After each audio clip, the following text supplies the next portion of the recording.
Hello, welcome to the Detalles. I am Rosalia Pereira. Today I'm going to demonstrate my fast distress paint technique. It is very versatile, you don't need special materials, and I always work with what I have, and I always encourage you to do the same.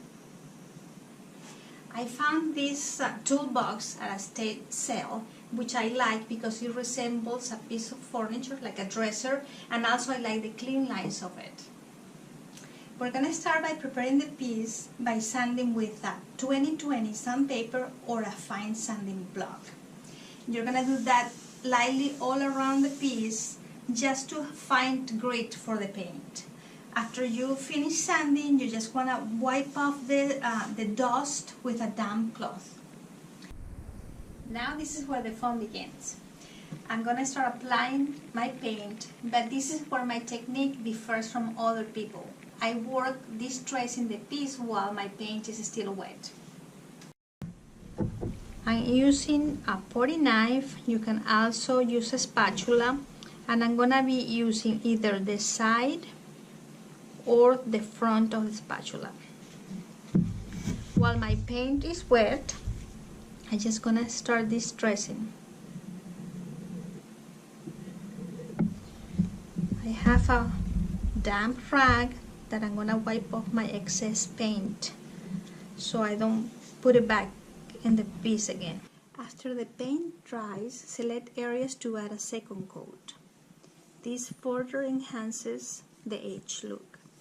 After the paint is dry, I'm going to check for bumps or any kind of drips that the potty knife causes, and I'm just going to sand it just slightly and check all over to see if everything is smooth. And then I'm just going to wipe it off and I'm going to be ready for the glaze.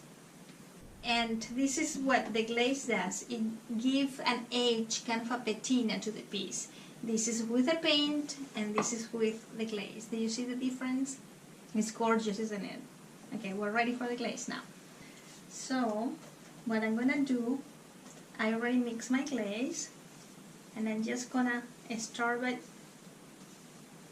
putting the glaze, and then you can remove as much glaze as you want. If you want it thicker, you can leave more. If you want it lighter, you can remove more. It's a matter of taste.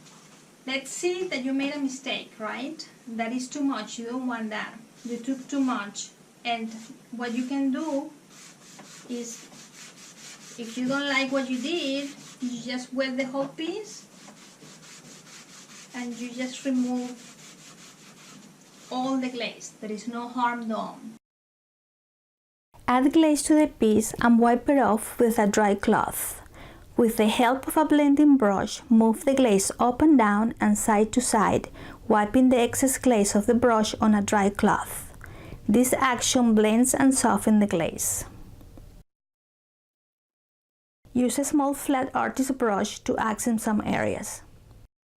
Finish the piece with 2 coats of water-based protective silver and added paper on the sides of drawers for an extra detail. I love the simplicity of the toolbox paired with the ornate legs. The plain toolbox has been transformed into a beautiful jewelry box.